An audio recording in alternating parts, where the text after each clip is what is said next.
All right, welcome back to Shadow Shorts. If we've never met before, my name is Jeff Echols. I am a senior advisor and the head of marketing at Shadow Partners, and we've launched this effort that we call Shadow Shorts so that we can have conversations with the best and the brightest in the world of the built environment, and specifically those that are focusing on innovation in the built environment. And I am pleased to be joined today by Steve Weikal.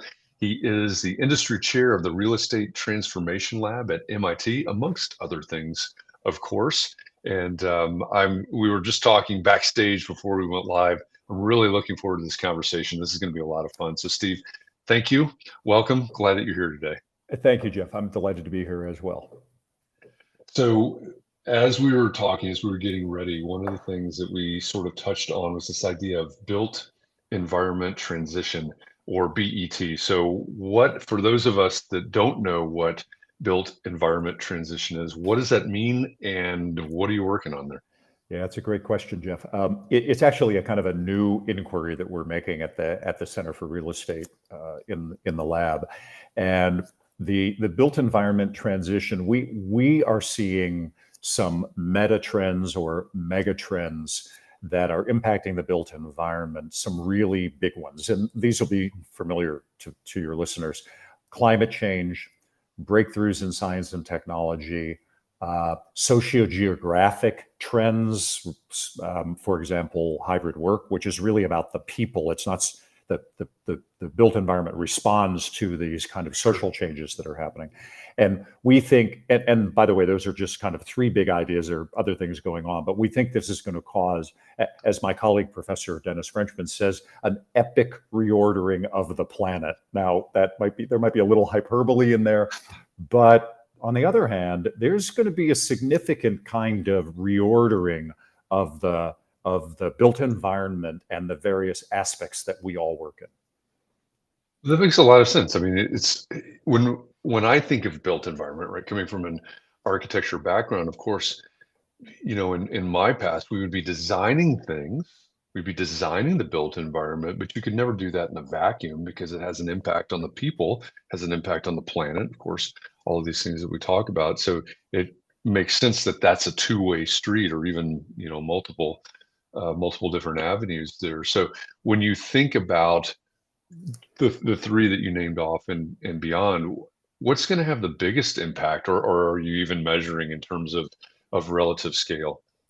Oh, yeah, great question. So I defer to some other research that's been done. We've done some research on it at MIT, but let me throw some numbers out to you, and people can follow up. You can Google some of this stuff. McKinsey has been writing about this.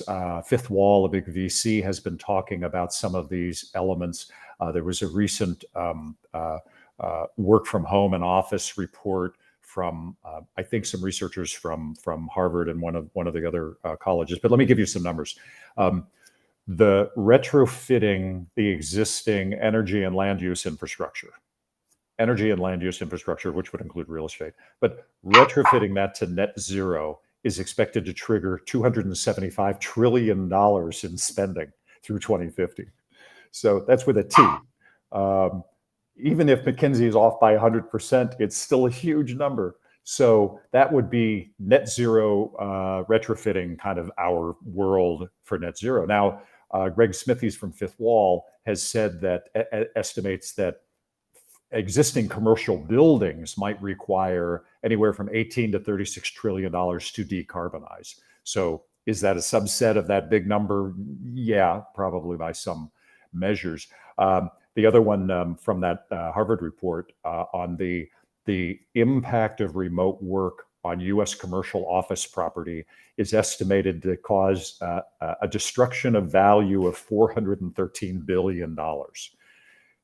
That's with a B, fortunately. So when you start talking about those numbers, and there are a couple of other ones, and so we think there could be a $350 trillion opportunity, whether you are decarbonizing, whether you're repurposing, whether you're building new, whether you're working on old. I actually think the retrofit part is the most intriguing. Maybe you would too as an architect. So those are the kinds of numbers that we're looking at. So if you're if you're a real estate developer, or if you're an occupier, or if you're a startup, Shadow is deep into the early stage, as we are in some things as well with startups and founders and VC. This is going to be an immense change to our world in our lifetime, I think, is the key takeaway. Yeah, I mean, you're naming off, numbers with T's Yeah. and B's. And, I'm thinking I'm no economist, right? Yeah. I'm just this guy that got a calculator and 10 fingers. Um, that sounds to me like numbers that are greater than the GDP of many nations on the planet. Yes. And you're simply talking about transition. You're simply talking about how this is going to change. That's really amazing. What do you see? You're focused on real estate. So where do you see the biggest focus in these areas, maybe early on? Yeah, great question, because it's going to take in our lifetime, So this is not a let's fix it this year issue. Exactly. Yeah. I'll mention that the center has this really great lens on real estate, because we're within the School of Architecture and Planning, not in the business school, like a lot of other programs. Now, being in the business school is a great place to be as well, and we do the hardcore finance and the economics. But to be together with the architects and the planners, and the media lab, as I mentioned, is also part of our school within MIT. So we get this holistic view of what's happening. And what that means is that we don't just look at the building. We really look at context, cities, transit, infrastructure, the people. So there are all of these, as you and I both know now, that the real estate industry can't just look at buildings anymore. We have to look at the whole thing. So to answer your question, then, I think that climate is probably the most pressing. It all seems to be connected to climate. And so when you look at demographic shifts and migratory kind of global migration, if you're looking at those sociogeographic, often that's related to climate. And if you're looking at science and technology, often that's related to climate. So I think the alarms have been sounded. This has been percolating. And it just seems to me, and I don't know, maybe you have a different perspective, but it seems to me that in the last couple of years, just recently, the alarm bells are really loud. Right. About if we don't do something, we might really be in a jam. Right. Yeah. So I think the climate, to answer your question, I think climate, the center's doing some work on how do we retrofit? Is there some kind of standard way that we can retrofit and then determine value? Because it does add value, but if you don't have data, you can't prove it to the industry. So, you have these early adopters that are kind of flying without a net. That's why I think climate is going to be the key thing. Yeah, that makes sense to me. I mean, like you said, many of these things, or all of these things, they're intertwined. Right? You can't separate them from each other. So it makes sense that would be maybe the big driver. And when we talk about innovation, as you mentioned, Shadow Ventures has a number of portfolio companies that are focused on, we would typically say, on sustainability, but we're talking about climate, right? And so I think it makes sense to think that a lot of the innovation that needs to happen is going to be focused in that direction. Do you, as you look out across the landscape, do you see anything, whether it's in-house at MIT or beyond, that maybe other people are investing in or researching? Do you see anything that excites you in this realm? Yeah, a lot of it excites me. Probably because I'm a technology optimist. I think that we can, and maybe it's because I'm at MIT, where it's not always the answer, but I think there are solutions through technology that we can really maybe take the edge off or win the race, win the battle. One area. So you mentioned climate and sustainability, and sometimes people use resiliency. Those are all good terms. What's interesting, though, is these emerging kind of subcategories. So when you talk about climate, you can talk about decarbonization, which is an interesting category. Scope 1, Scope 2, Scope 3. So if you're a startup or a VC, are you interested in helping buildings reduce their energy consumption, sort of a Scope 1? Are you interested in helping the grid and the generation of power in new, innovative ways? Maybe you invest in kind of modular micronuclear, possibly, just as an example. That's sort of a scope 2. And a scope 3 might be, how are you tracing the carbon footprint of the wood that goes into the module that then gets converted into the part that goes into my building? How do we, so the scope 3 is the hard one, right? How do we understand the Right. kind of food chain of carbon? So that carbon area is interesting.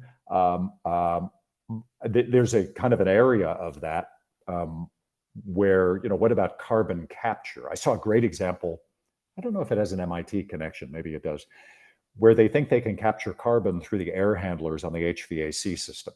Well, okay. So how cool would that be? I mean, in Iceland, you've got this enormous multi-billion-dollar big vacuum cleaner that's sucking carbon out of the air, which is great. But what if we could incrementally kind of capture it out of the air when it's going through the building, which we already do anyway. We already move air around in buildings. So that's kind of exciting. It has a science element. It has a startup element. It has a carbon element. That's pretty neat. So anyway, those are, I'm kind of thinking of one other example I'll give you from MIT is using LiDAR to do sort of an MRI on a building to understand, because we really don't know how the buildings perform from a mechanical standpoint. As an architect, I'm sure you struggle with that. How do you go back and measure when there are no tools or sensors or anything in place? So rather than in an old building, right, you could go in and spend a bunch of money on sensors, but what if you could do a LiDAR scan like you put it in a big MRI machine at the hospital? So that's another neat one. That to me is super interesting. We were talking before. In my graduate level pro practice class, I run it like a startup incubator, and so the students go through. They come, what's the problem that needs to be solved, et cetera, business plan, and then we pitch it as Shark Tank at the end. And a couple of years ago, a student was focused on existing, sometimes maybe historic buildings, but their idea was creating a dashboard that required a lot of sensors, right? As you said. And so that idea of the LiDAR doing that MRI type scan, I think is fascinating. Maybe that would have been the next iteration of their idea had they continued that project beyond the class. And you can scan inside and outside. There's another company that I met with that does LiDAR. You walk around on the inside of the building, and there are other methods to do this, but it's getting so much faster and cheaper. And even not to discount sensors, because sensors are getting down to pennies a piece. So you could just put them all over the building. And now in a way that we weren't able to do when they were $100 a piece or $50 a piece. Sure. Yeah, but I think that's a good point too. As we think about innovation and we're going where we're going here, being able to utilize these things in some practical, the vacuum in Iceland versus the HVAC system in my building, right? Being able to develop some module that's repeatable, that's easily repeatable and usable. I think that's going to move the needle for us. This is a fascinating conversation. If you're out there watching this, maybe in the future or listening to this now, these are the types of conversations that we want to have here with Shadow Shorts. And if you want more conversations like this, we've got an event coming up. It'll be the 7th annual for Shadow Ventures. It's called Shadow Summit. It'll be in Atlanta, October 24th through 26th. And these are the exact kinds of conversations that we will have there. This is not a conference that you're going to go to and get sort of this superfluous level conversations about sustainability, et cetera. We go deep. One of my colleagues, Ian, said that's what's unique about this conference is every single one of these conversations is basically geeking out on a topic, and that's fantastic. I love that.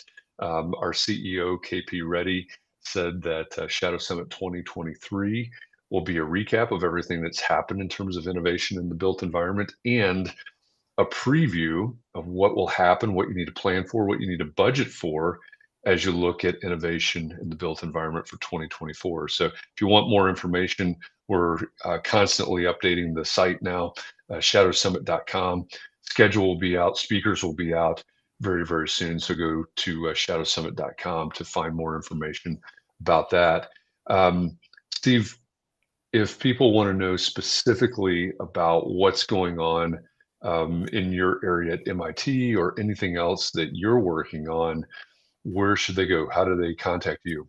A couple of resources. One would be the MIT Center for Real Estate website, which is cre.mit.edu.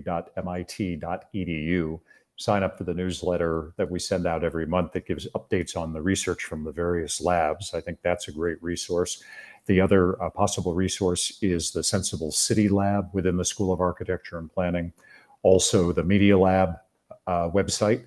And actually, the School of Architecture and Planning has their own newsletter about what's happening throughout the MIT community related to the built environment. So any of those would be good resources. I think the Center for Real Estate is probably the one that is aggregates the most relevant and useful information for people in the industry. Sure, that's great. This is another one of those conversations that I would love to continue this for about another hour, but it's called Shadow Short, so we've got to wrap it up. Totally understood, but glad to come back anytime. Absolutely. I'm going to take you up on that. I really appreciate you being here. So thank you to all of you out there that are watching this or listening to this. This has been Shadow Shorts with Steve Weikal, Industry Chair of the Real Estate Transformation Lab at MIT. My name is Jeff Echols. I am a senior advisor and the head of marketing at Shadow Partners. So we'll see you tomorrow with another Shadow Short. And until then, have a great day. Steve, thanks a lot. Really appreciate you for this. And let's talk again soon, everybody. Thank you, Jeff. Absolutely.